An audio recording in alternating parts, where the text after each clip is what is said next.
Bien-aimés, je vous dis bonjour dans l'amour du Seigneur Jésus-Christ ce matin. Je bénis l'Éternel pour l'opportunité que l'homme de Dieu me donne ce matin afin de pouvoir vous parler de la part de Dieu. Homme de Dieu, merci. Je bénis l'Éternel pour la présence de tous les serviteurs de Dieu qui nous nourrissent dans cette maison. Serviteurs de Dieu, que Dieu te bénisse. Je bénis l'Éternel pour votre présence en ces lieux. Vous savez, le roi David disait, je suis dans la joie quand on me dit d'aller dans la maison du Seigneur. Il disait aussi que Seigneur, j'aime le séjour de ta maison où se trouve ta gloire. Acclamons le Seigneur. Nous pouvons lui dire cela.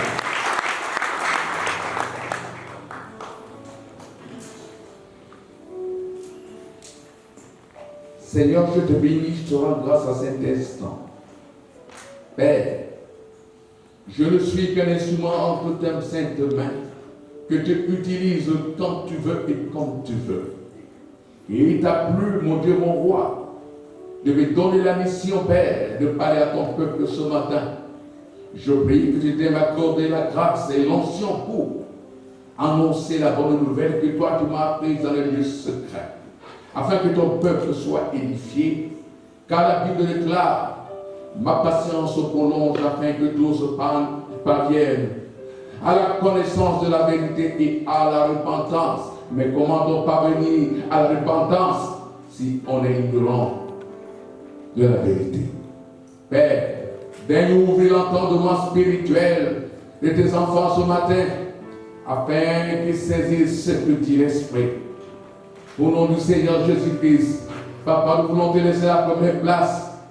Je m'efface afin que ton esprit seul, et seul ton esprit, puisse parler à ton peuple.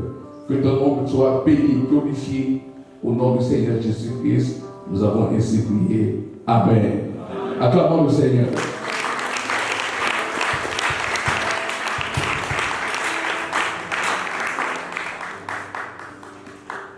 Bien-aimés dans le Seigneur, nous avons vécu des moments très, très difficiles à cause du coronavirus. Des moments qui nous ont conduits dans un bouleversement socio-politique, économico, ou bien socio-politico-économique sans précédent, mais aussi dans une désorganisation sociologique à laquelle nous n'étions jamais habitués. Mais Dieu, dans son amour, Dieu, dans sa fidélité, dans son amour éternel, nous en a préservés. Alléluia. Si nous sommes ici ce matin, si nous sommes vivants, si Dieu nous a gardés en vie, ce n'est pas parce que nous sommes meilleurs que ceux qui sont partis. Alléluia. Mais c'est parce que la grâce de Dieu était avec nous. Et c'est cette grâce que je vais essayer d'aborder ce matin sous un autre angle. Et ce matin, bien-aimés dans le Seigneur, je voudrais que vous ouvriez vos oreilles, votre entendement spirituel, afin que vous compreniez ce que Dieu va nous dire ce matin. Nous acclamons le Seigneur.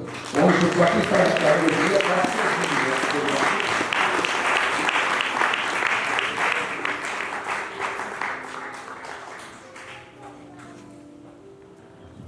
Nous allons lire 3 textes bibliques qui vont nous conduire dans la prédication ce matin. Nous allons lire d'abord dans le livre de Luc. Dans le livre de Luc.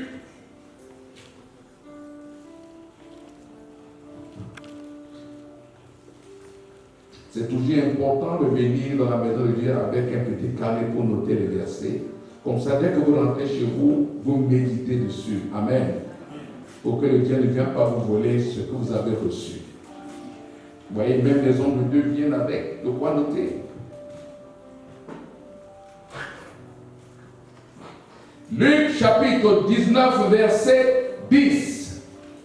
Premier verset. Le premier texte, je lis pour la gloire du Seigneur. Amen. Amen. Car le Fils de l'homme est venu chercher et sauver ceux qui étaient perdus. Car le Fils de l'homme est venu chercher et sauver ceux qui étaient perdus. Ça, c'est notre premier texte biblique. Je vais en donner lecture du deuxième texte biblique. Je croyais que vous seriez debout pour honorer la parole de Dieu. Vous voyez, les hommes de Dieu, ils sont debout. Je ne sais pas pourquoi vous êtes assis.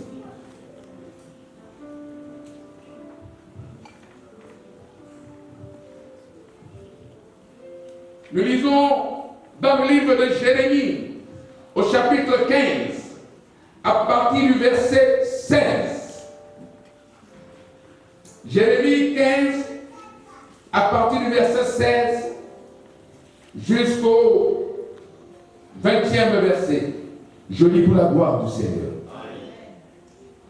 J'ai recueilli tes paroles et je les ai dévorées. Tes paroles ont fait la joie et l'allégresse de mon cœur. Car ton nom est invoqué sur moi, éternel Dieu des armées. Je ne me suis point assis dans l'assemblée de vos cœurs afin de m'y réjouir. Mais à cause de ta puissance, je me suis assis solitaire, car tu me remplissais de fureur. Pourquoi ma souffrance est-elle continuelle? Pourquoi ma souffrance est-elle continuelle? Pourquoi ma plaie est-elle douloureuse et ne veut pas se guérir? Serais-tu pour moi une source trompeuse comme une eau dont on n'est pas sûr? C'est pourquoi ainsi parle l'Éternel. Si tu te rattaches à moi, je te répondrai. Et tu te tiendras devant moi. Si tu sépares ce qui est précieux de ce qui est vide, tu seras comme ma bouche. C'est à eux de revenir à toi, mais ce n'est pas à toi de retourner vers eux. Je te rendrai pour ce peuple comme une forte muraille d'airain.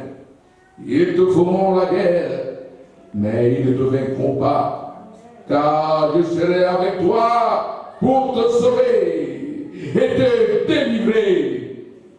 Ainsi parle l'Éternel. Acclamons la parole du Seigneur. Troisième texte biblique, merci pour votre patience. C'est dans le livre d'Apocalypse. Apocalypse, chapitre 3, dans le livre d'Apocalypse, Révélation, chapitre 3, à partir du verset 7, et je lis pour la gloire du Seigneur. Écris à l'ange de l'église de Philadelphie. Voici ce que dit le Saint, le véritable, celui qui a la clé de David, celui qui ouvre et personne ne fermera, celui qui ferme et personne n'ouvrira. Ainsi parle l'Éternel. Je connais tes œuvres. Voici parce que tu as peu de puissance, que tu as gardé ma parole et que tu n'as pas renié mon nom. J'ai mis devant toi une porte ouverte que personne ne peut fermer.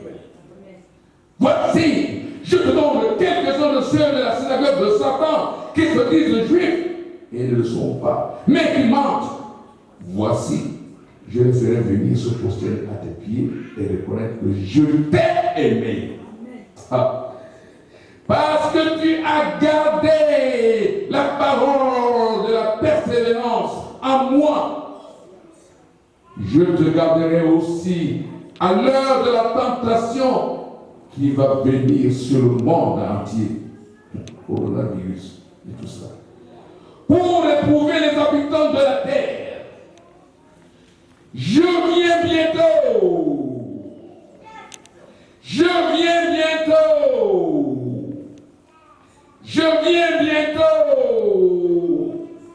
Retiens ce que tu as.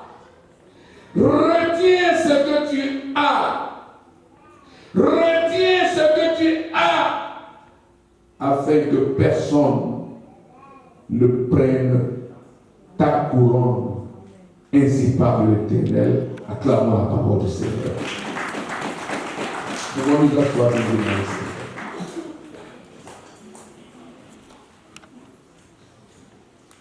Bien-aimés dans le Seigneur, nous venons d'écouter la lettre que le Seigneur a adressée à l'église de Philadelphie. Je ne suis pas ici ce matin pour vous prêcher globalement de l'église de Philadelphie. Mais je vais me saisir de quelques aspects séquentiels afférents à cette église qui est l'image d'une véritable église à qui Dieu a beaucoup donné, qui a su garder la parole de persévérance, la parole de Dieu et qui attend fidèlement le retour du Seigneur avec à la clé la couronne. Nous avons suivi la lecture de cette lettre remplie de symboles, mais de symboles forts. Cette lettre nous parle de la clé de David. Cette lettre parle de la porte.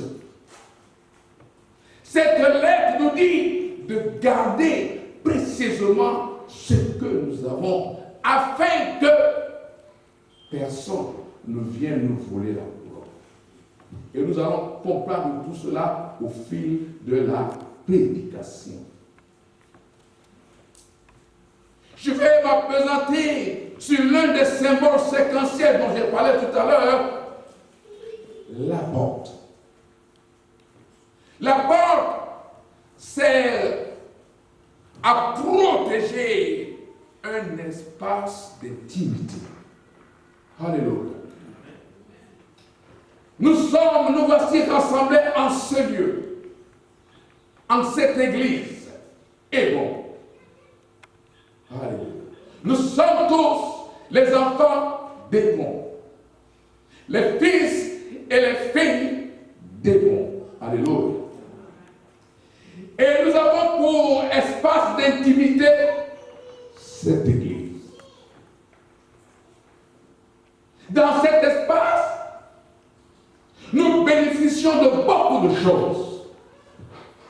Nous pouvons voir et entendre comment les chantres nous donnent les beaux chants de louange et d'adoration pour la gloire du Seigneur, qui nous font bien et qui nous édifient.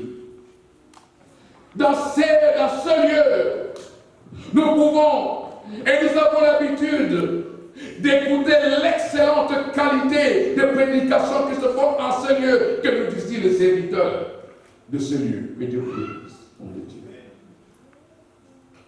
Nous pouvons également bénéficier des prières de nos intercesseurs qui nous font du bien pour l'avancement de cette œuvre. Beaucoup de choses se perdent physiquement en ce lieu et spirituellement en ce lieu. C'est notre espace d'intimité.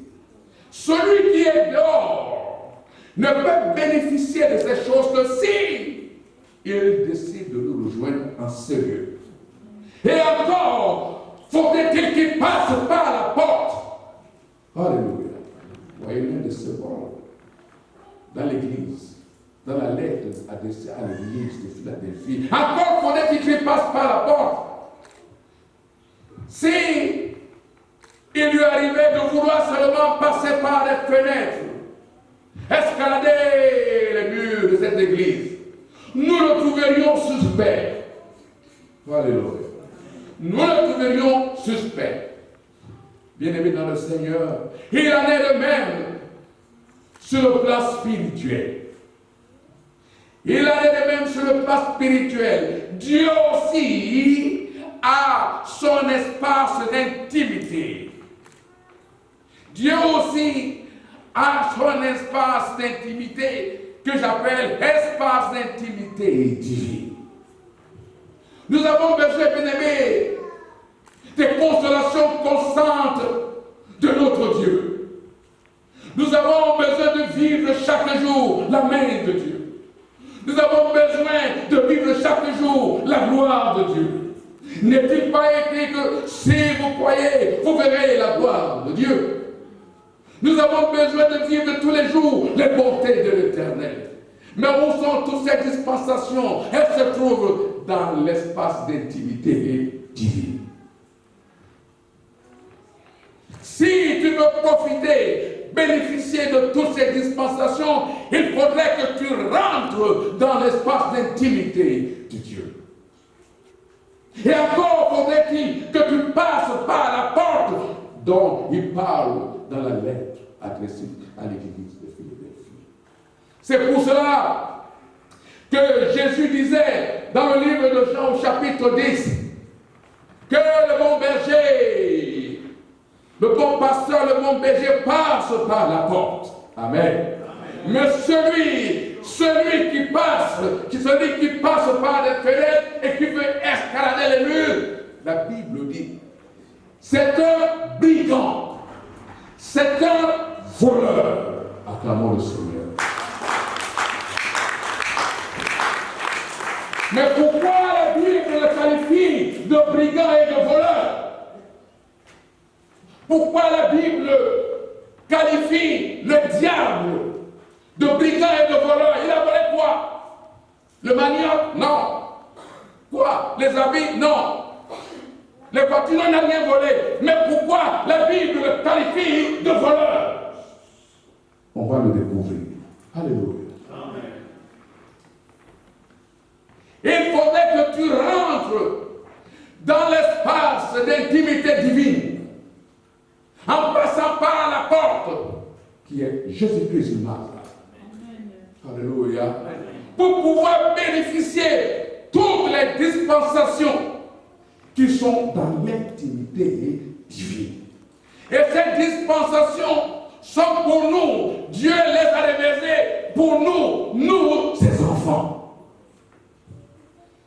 Tout à l'heure, nous avons suivi la perplexité de Jérémie. Comment Jérémie se lamentait. Comment Jérémie s'adressait à Dieu en se lamentant. Comment il s'interrogeait. Et à sa juste titre que Jérémie devait poser des questions à Dieu. Parce que Dieu est notre Père. Si ça ne va pas, on est en droit de se plaindre, entre guillemets. Alléluia. Vous savez, un enfant qui a l'habitude de donner des biscuits et des bonbons, etc., les pots de yaourt. Mais le jour où il les a pas, il dit, mais papa, comment? Yo, c'est pour ça, mon gars. C'est comment? Tu m'as oublié où sont mes pots de yaourt? Alléluia. Cette demande, cette interrogation, est-elle légitime ou pas? Oui, elle est légitime. Et si Jérémie dit, j'ai recueilli tes paroles, je les ai dévorées. Chaque fois que j'ai entendu ta parole, elle m'a fait du bien. Chaque fois, je ne me suis jamais assis en compagnie de mon cœur, toujours solitaire, avec ta parole. Mais pourquoi, Seigneur, ma souffrance est-elle continuelle? Pourquoi, Seigneur, mes plaies sont si douloureuses et ne veulent-elles pas se guérir?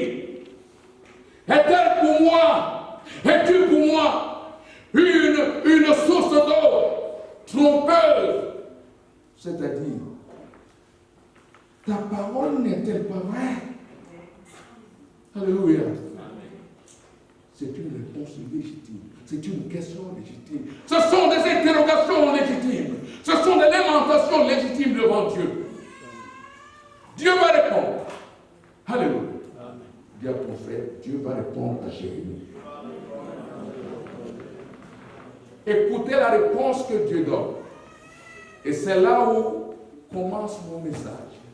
Si vous ratez cet endroit, il vous sera difficile de comprendre et de maîtriser la conclusion. Tout part d'ici.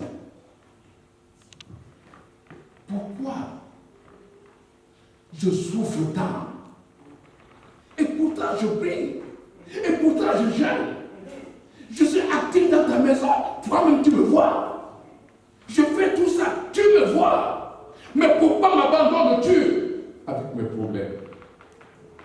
Pourquoi m'abandonnes-tu? Cette question, nous l'avons aussi posée un jour à Dieu. Vrai ou faux? Oui. Pourquoi, Seigneur, tu m'abandonnes tant? Pourquoi mes prières ne donnent-elles pas? Et pourtant, Dieu écoute bien tes prières. La Bible dit que quand le juste prie, Dieu entend. Je dis que la Bible dit que quand le juste prie, Dieu entend. Alléluia. Sans attendre, je veux tendre au but. Tu connais la chanson? Quand je prie, Dieu m'entend. On m'attaque, il me défend. Donc en route, rien de doute, le but est si bon. Acclamons le Seigneur. Quand je prie, Dieu m'entend. Et si on m'attaque, alors Dieu se lève et il me défend. Mais ici Jérémie se lamente. Pourquoi? Pourquoi j'attends toujours mes papiers qui ne viennent pas? Pourquoi j'attends toujours ce mariage qui ne vient pas? Pourquoi j'attends toujours cette maternité qui ne vient pas? Pourquoi j'attends toujours cette guérison qui ne vient pas? Pourquoi toujours dans la situation de célibat? Pourquoi j'attends toujours ce travail qui ne vient pas? Es-tu pour moi une source d'eau trompeuse? Et Dieu dans son amour va répondre. Écoutez bien là, je vais aller doucement. Dieu répond maintenant à Jérémie. Dieu lui dit, j'ai entendu tes interrogations, mon enfant. Maintenant, je te réponds. Si tu te rattaches à moi, si tu te rattaches à moi, tu te tiendras devant moi et je te répondrai. Première réponse. Dieu va plus loin. Si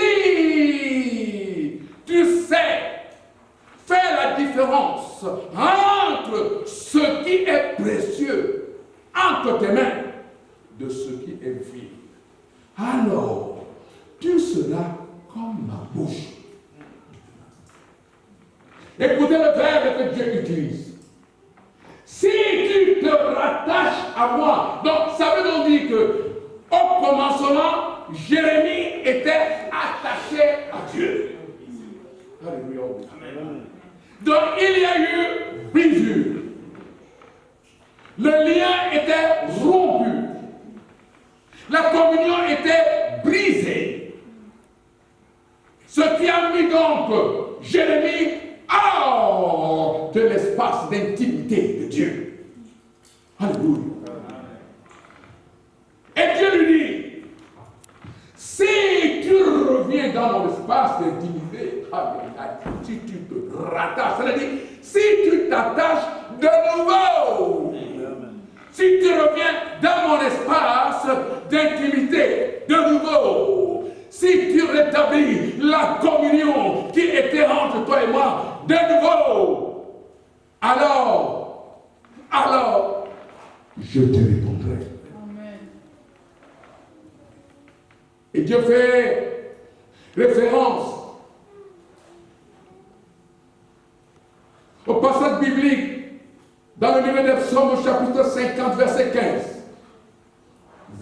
m'invoquerez, je vous répondrai, et vous me glorifierez. C'est ce que Dieu voulait dire à Jérémie.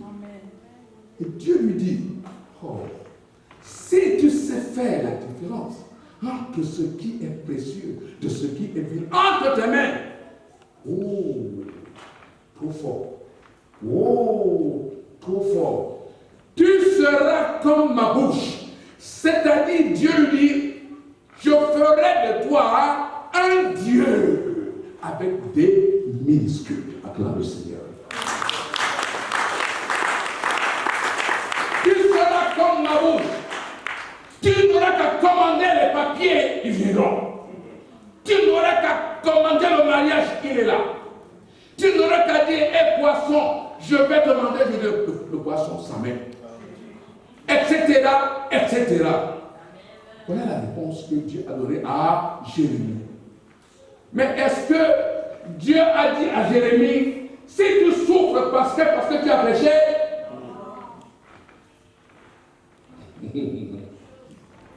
si tu souffres parce que tu as péché, non, ce n'est pas ce que Dieu a dit. Alléluia. C'est plus profond que ça. En d'autres termes, Jérémie ici, je me vois bien dans le Seigneur. C'est une révélation que je veux partager avec mon sauveur. En d'autres termes, Jérémie ici, c'est l'image. C'est l'image véritable, originelle de l'homme au moment de la création. Je vais m'expliquer. Je dis bien ici, Jérémie, c'est l'image de l'homme véritable au moment de la création, puisque Dieu dit, si tu rentres de nouveau dans ma présence, alléluia, et si tu sais séparer ce qui est péché de vie, tu seras comme ma bouche. C'est-à-dire, je ferai de toi un Dieu. N'est-il pas écrit dans le livre de Psaume chapitre 82, verset 6, que vous êtes des dieux? Alléluia. Bien-aimé dans le Seigneur, pourquoi je dis que ici Jérémie est l'image de cet homme qui a été créé au commencement. La Bible dit, Dieu a créé l'homme à son image et selon sa ressemblance. Donc, Dieu, dont l'homme dans le jardin d'Éden, avait l'image de Dieu. Cet homme avait revêtu l'immortalité. Alléluia. Parce qu'il avait l'image de Dieu. Tout était parfait dans le jardin d'Éden. La communion avec Dieu était parfaite. Elle était fluide. L'homme ne souffrait de rien. L'homme n'avait besoin de rien. Tout était à sa portée. Il pouvait dire, papa, amène-toi ici. La papa obéit. Parce que la papa est en train d'obéir à un Dieu. Est-ce que vous comprenez? Vous avez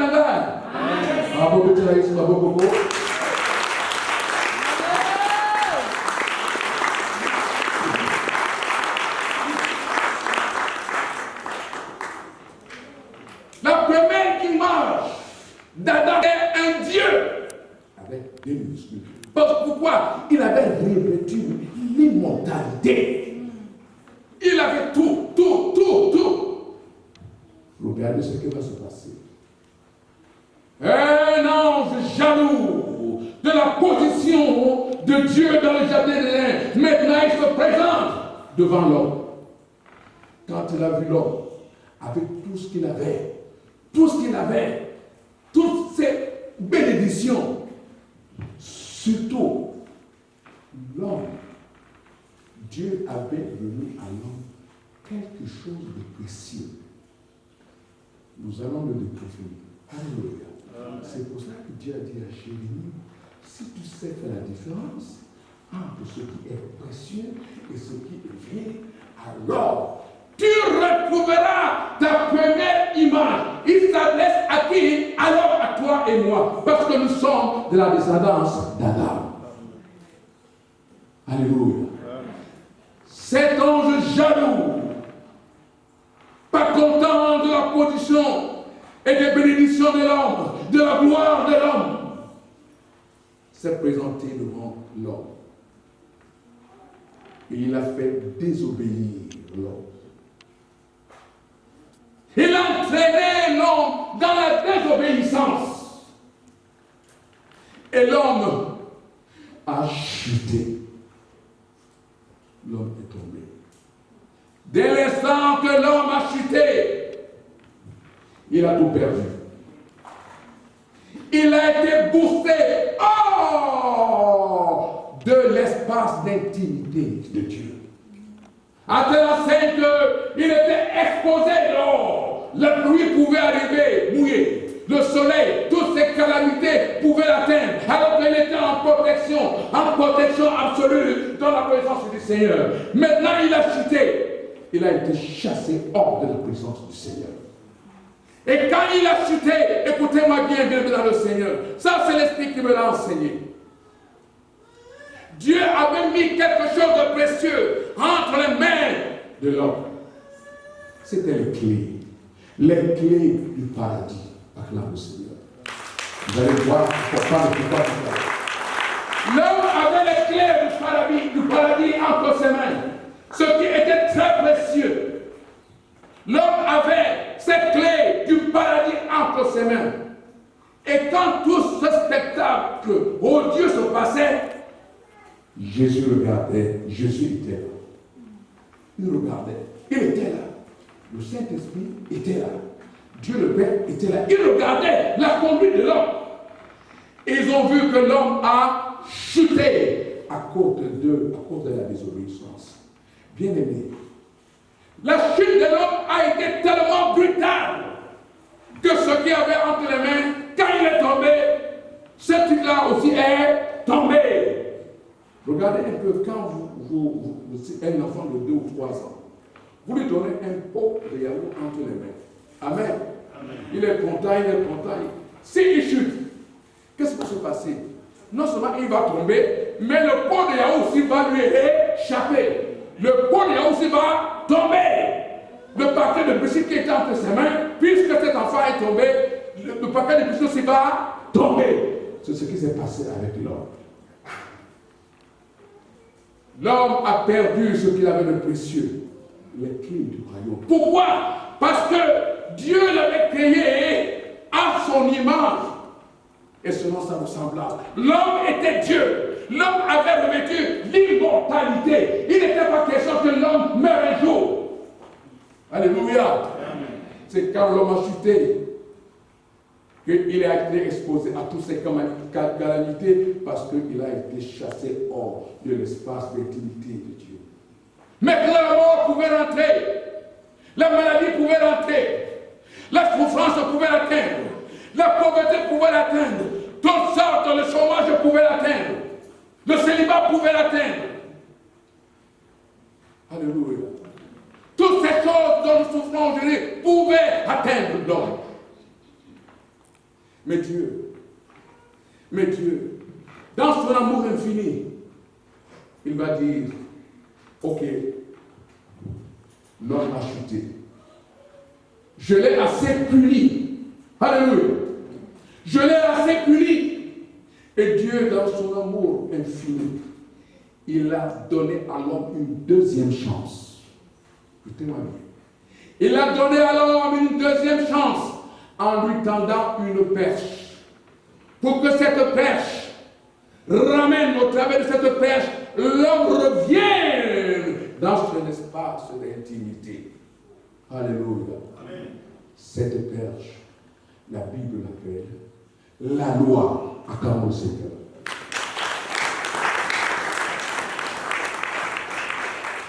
Cette perche, cette deuxième chance, la Bible l'appelle la loi. L'homme a chuté à cause de la désobéissance. Maintenant, il fallait qu'il revienne par l'obéissance. Mais malheureusement, la loi n'a pas pu ramener l'homme dans l'espace d'intimité de Dieu. Malheureusement. Dieu a dit, bon, ok, j'ai décidé, j'ai résolu d'aimer l'homme. Maintenant, nous allons lire un peu dans le livre de Ésaïe. Ésaïe chapitre 57, versets 15 à 16.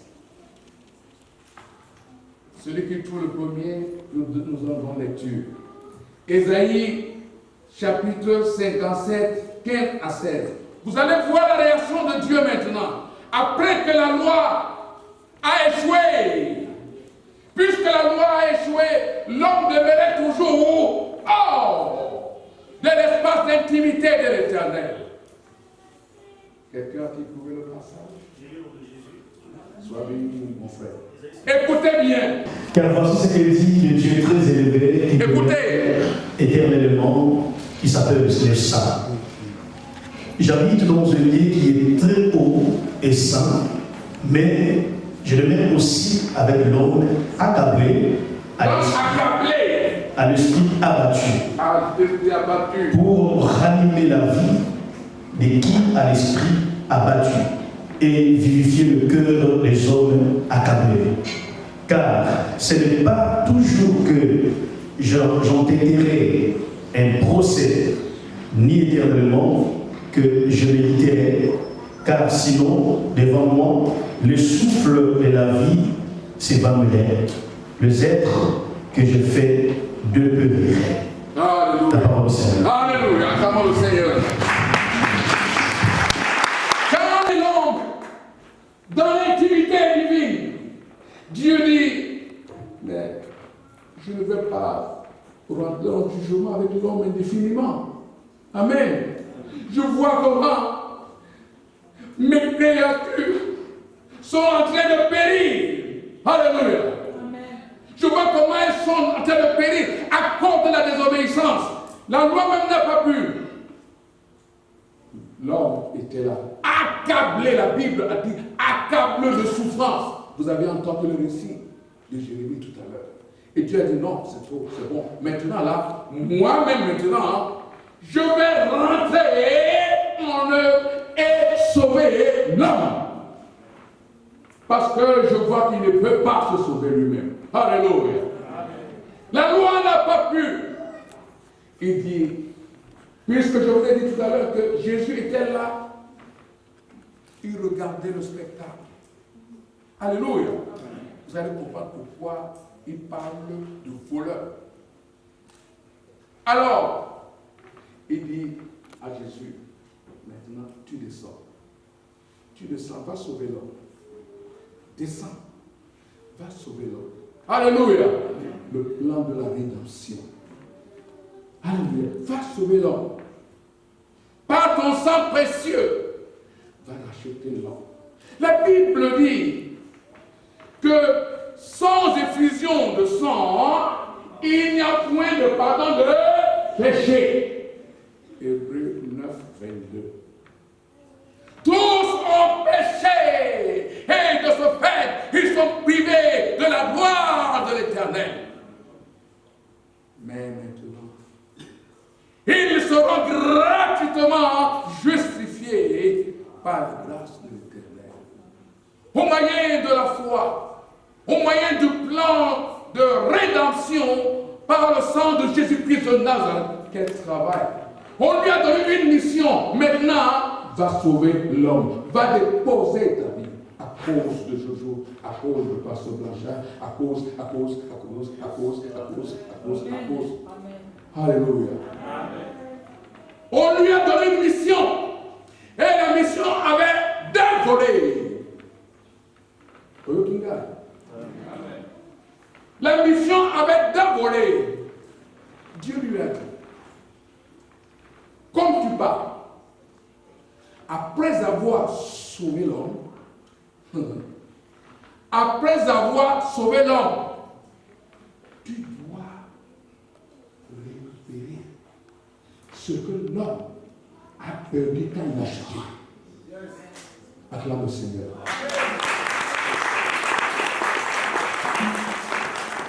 Quand il a chuté, il s'est de saisir les clés du royaume. Parce qu'il était Dieu. Il était Dieu. quand tu vas arriver, après avoir sauvé l'homme, tu dois rentrer dans les enfers. Et quand il sera arrivé, arrache-lui ce qu'il a volé. Où? Dans le jardin d'Éden. Quand l'homme a chuté. C'est pour cela que la Bible l'appelle de voleur. Acclame le Seigneur. Dieu ne l'appelle pas voleur parce qu'il a volé le macabon ou l'igname ou les voitures. Non. Dieu l'appelle, Jésus l'appelle le voleur parce que dans le jardin d'Éden, il a trompé l'homme. L'homme est tombé. En tombant, il s'est dessaisi de ce qu'il avait de précieux, c'est-à-dire les clés du royaume. Et immédiatement, il les a volées. Hier, Akimi, Azamujibi, acclame le Seigneur. Un grand voleur. Et Dieu l'appelle le voleur. À cause de ça, Jésus maintenant descend aux enfers. Alléluia. Pour libérer tous ces actifs que le diable maintenait. Là-bas, la Bible dit que Dieu leur a prêché l'évangile. Il les a libérés aussi. Tous ces actifs ces esprits qui étaient en captivité, entraînés dans la mort à cause de la désobéissance au temps de Noé. Il a arraché les clés. Alléluia. Et quand il a arraché les clés, il en est sorti. Et il a fait une déclaration solennelle à toute l'humanité. Il a fait une déclaration solennelle. Alléluia. Nous lisons dans le livre d'Apocalypse, chapitre 1er, verset 18. Je lis. C'est Jésus qui parle. Je suis le premier et le dernier et le vivant. J'étais mort.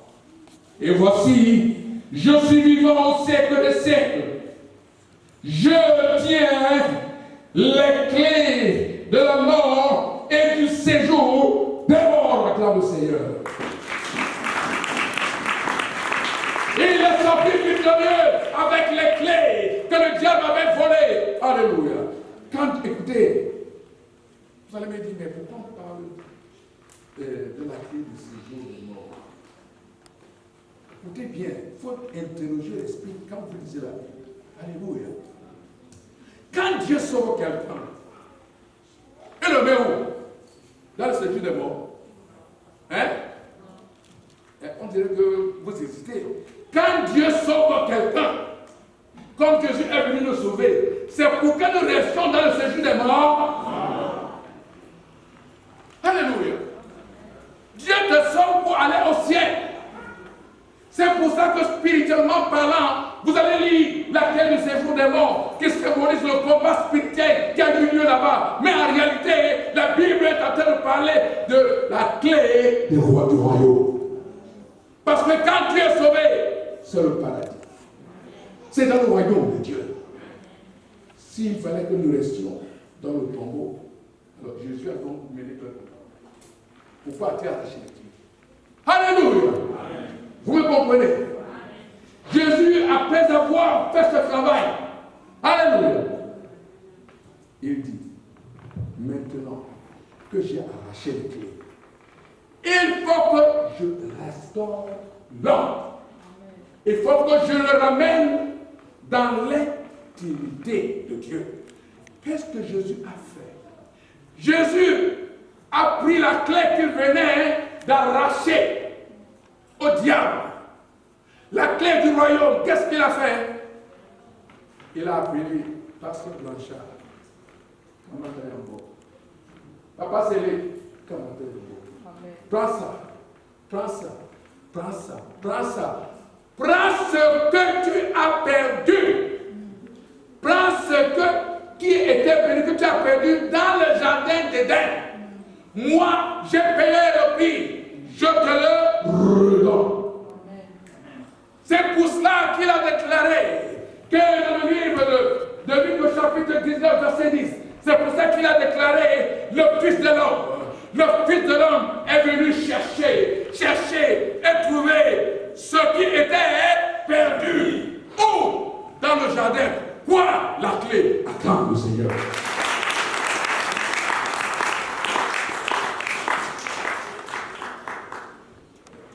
Alléluia. Et regardez comment il va donner les clés maintenant. Oh, j'aime la parole de Dieu. Quand Dieu veut te la révéler, regardez comment il va te donner la clé. Amen. Amen. Amen. Amen. Quand le mot pour Dieu, avant de commencer. Bien-aimé dans le Seigneur, regardez ce qui va se passer. Jésus a déjà la clé. Amen. Amen. Un jour, il appelle ses disciples. Il dit à ses disciples, mais j'entends les gens parler de moi partout. Mais ils disent que je suis ceci, mais vous, Dieu, non, il dit, j'entends les gens parler de moi partout. Mais qu'est-ce qu'ils disent même de moi en fait? Alléluia. Et les disciples lui disent, oh, certains disent que tu es Jean-Baptiste. D'autres disent que tu es Élie. D'autres disent que tu es Jérémie. D'autres disent même que tu es l'un des prophètes. Et tu travailles bien. Vous alors, qui êtes avec moi, que dites-vous que je suis?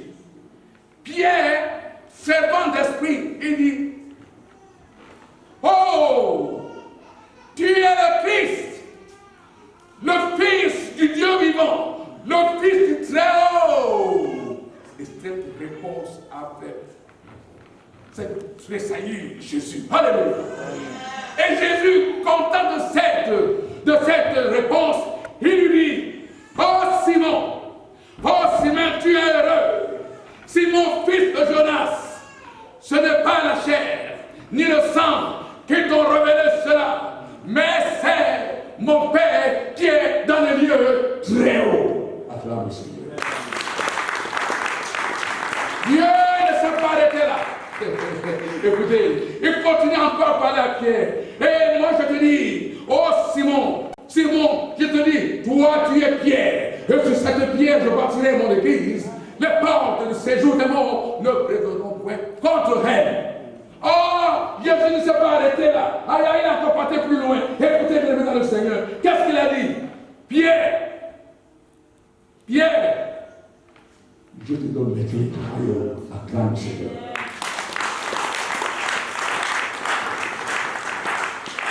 C'est à ce moment-là que Jésus a donné les clés du royaume. Pierre s'en est saisi. Mais la clé sert à quoi? À ouvrir et à fermer. Et il dit à Pierre, la clé que je vais te donner là, que tu viens de récupérer là, ce que tu lieras sur la terre sera lié au ciel.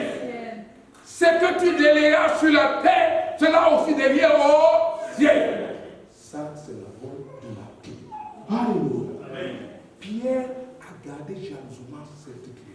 La Bible déclare, un jour, Pierre et Jean montaient au temple à l'heure de la prière. Pendant qu'ils y allaient, écoutez bien, ils ont vu un bateau qui était couché devant la porte nommée la Belle, qui demandait le monde.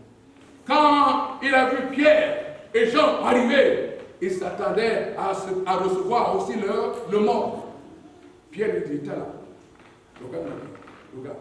regarde-moi, regarde aussi Jean. Regarde-nous. Alléluia. Je n'ai ni l'argent, ni l'or à te donner. Mais j'ai quelque chose de précieux que j'ai ici. Je vais l'utiliser pour ouvrir le ciel afin que la guérison te parvienne. Et la Bible dit, lève-toi et marche. Ce que j'ai, je te donne. Lève-toi et marche. L'homme s'est levé, il a commencé à marcher avec le Seigneur. Voilà la clé. La clé qui ouvre le ciel que tu avais perdu, qui ouvre le ciel pour tes bénédictions. C'est pour ça que l'apôtre Paul disait, il nous a bénis de toutes sortes de bénédictions dans les lieux célestes, pour mettre ça à l'abri du voleur qui a volé tout à l'heure la clé. Et maintenant, il ne peut plus monter pour voler ce qui est dans les cieux. Alléluia.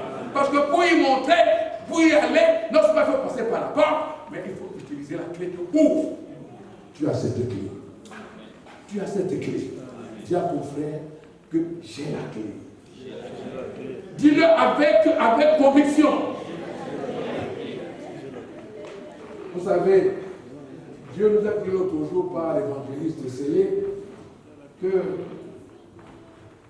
l'ignorance tue.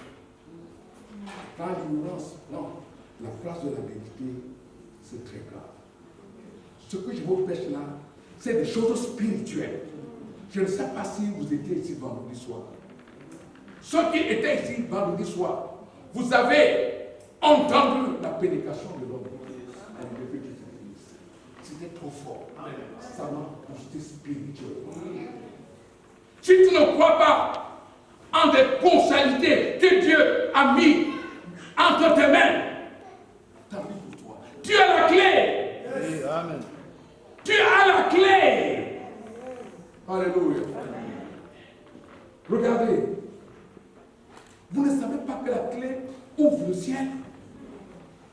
Lisons un peu dans le livre de Luc au chapitre 3, verset 21. Écoutez. Écoutez. Luc chapitre 3, verset 21. Luc 3, verset 21. Tout le peuple accourait vers Jean pour se faire baptiser. Jésus fit aussi baptiser. Or, pendant qu'il priait... Écoutez, pendant qu'il priait, qu'est-ce qui s'est passé? Le ciel s'ouvrit. Attends le Seigneur.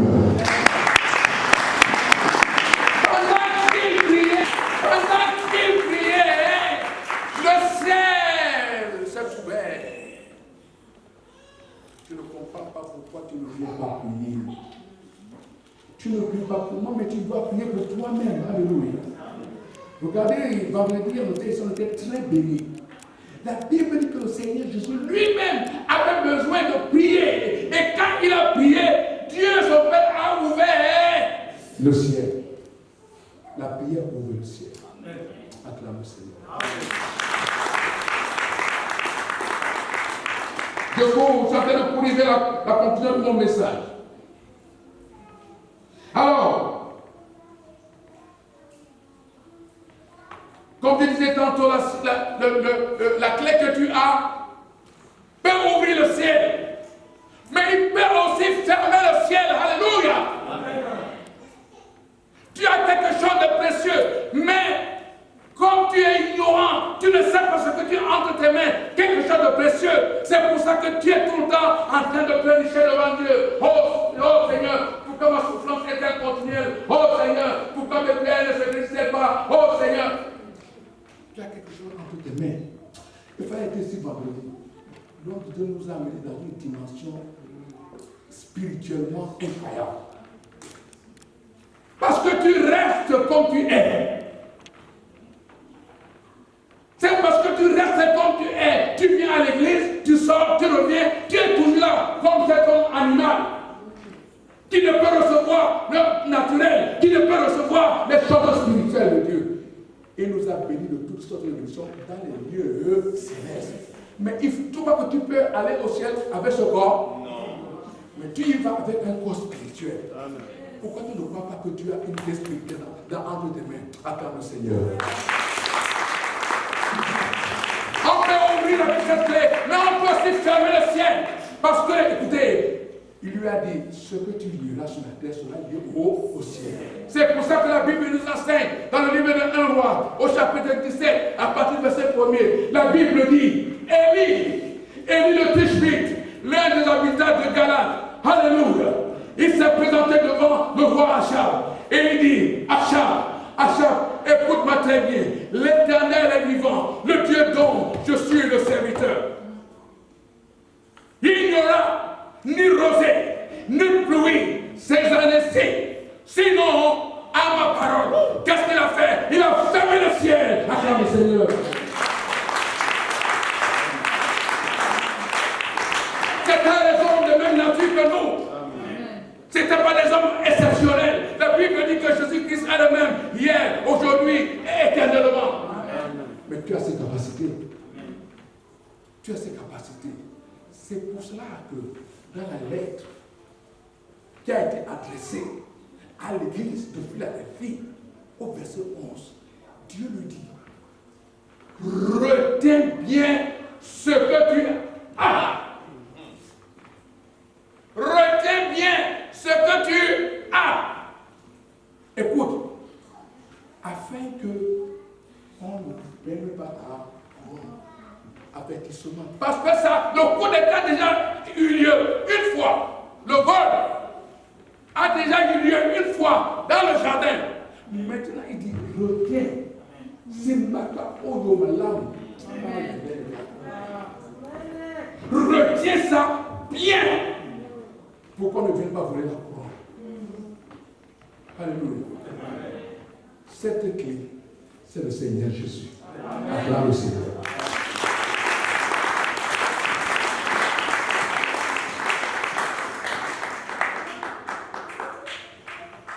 Je vais conclure mon message. Garde bien la clé que tu as reçue. Garde le Seigneur Jésus-Christ dans ton cœur. Garde bien le Seigneur Jésus-Christ dans ta vie. C'est ce que tu as reçu de précieux par rapport aux choses vives du monde. La Bible déclare, à quoi sert-il un homme de gagner tout le monde à qui et de perdre son nom dans la chair? Que donnera-t-il à la place? Que donnera-t-il à la place? Mais toi, tu as reçu quelque chose de précieux. Retiens ça, sinon on va voler ta couronne. C'est pour moi qui ai dit la parole. Alléluia. Et pour conclure, je vais juste te poser la question. Quelle place tu donnes à Jésus dans ta vie ce matin? Quelle est la place que tu donnes à Jésus-Christ dans ta vie? Celui qui a tout payé sur la croix. Celui qui a tout souffert, il a été flagellé. Il a eu mal.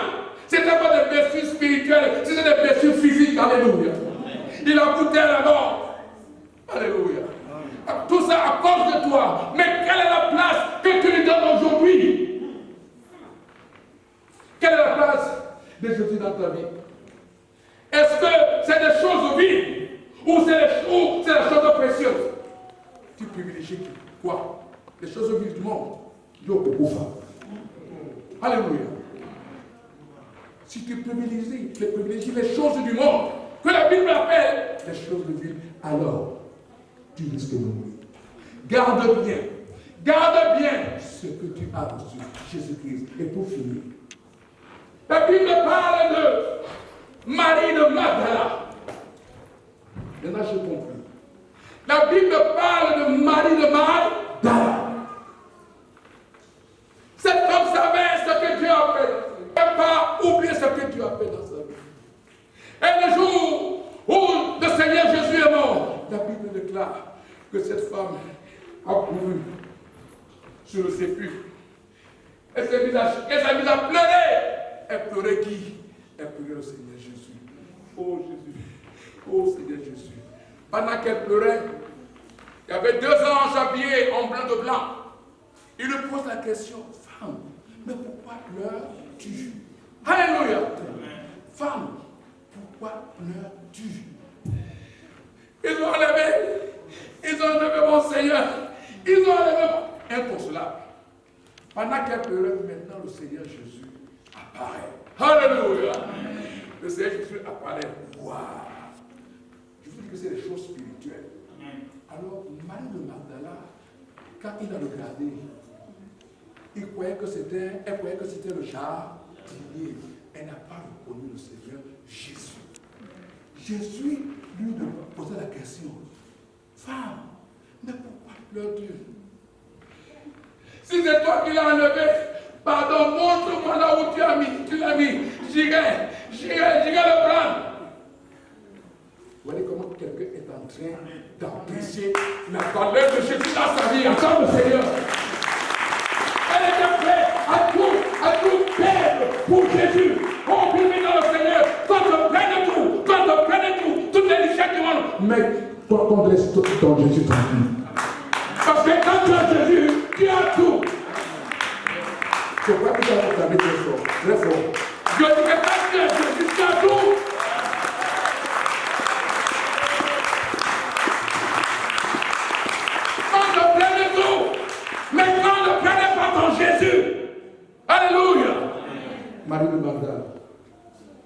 toi qui l'as pris.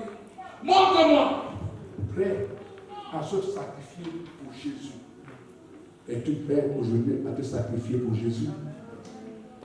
Si tu aimais tant Jésus, tu viendrais chaque jour au ciel, prier Dieu, tu soutiendrais l'homme de Dieu. C'est-à-dire, l'œuvre de Dieu.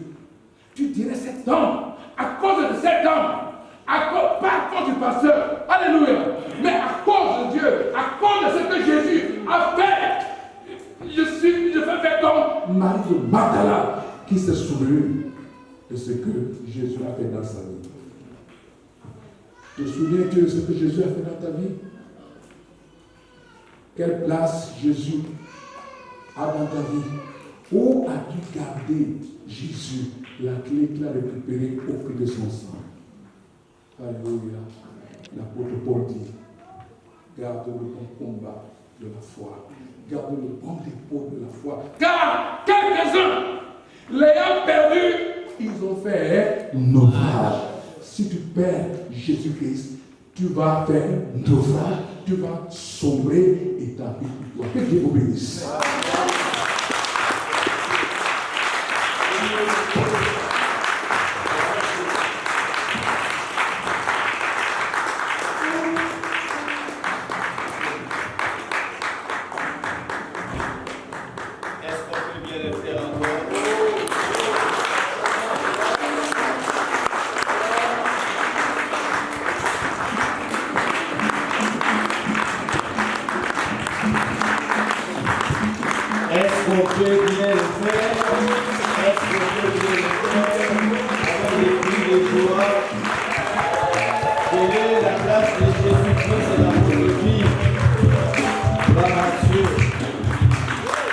Gloire à Dieu. Non, vous allez pas s'en aller à la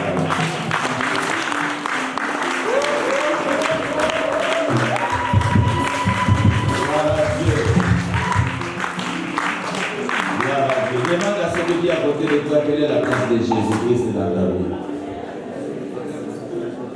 Toi qui es assis avec toi, je veux voir tout le monde debout. Tu n'as pas encore 90 ans, tu as peur de te lever comme ça. Réponds encore, dis à celui qui est à côté de toi, quelle est la place de Jésus-Christ dans ta vie? Quelle est la valeur que tu donnes à Jésus? Amen. Amen. Est-ce qu'on peut élever nos mains en l'air pour rendre grâce à Dieu, pour dire Seigneur, merci pour cette parole, et prier aussi pour l'homme de Dieu que Dieu a utilisé ce matin. Tu vas dire, Seigneur Jésus, que tu puisses prendre la première place dans mon cœur. Si tu sais que tu n'as jamais donné ta vie à Jésus, je t'invite de passer devant pour que tu puisses faire ces belles rencontres avec le Seigneur de gloire.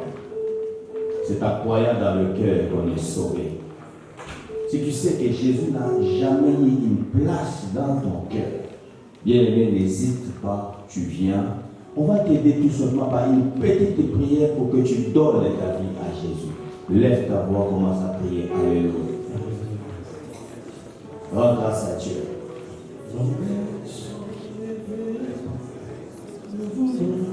Rends grâce à Dieu. Dis Seigneur, merci pour la première des places dans ma vie.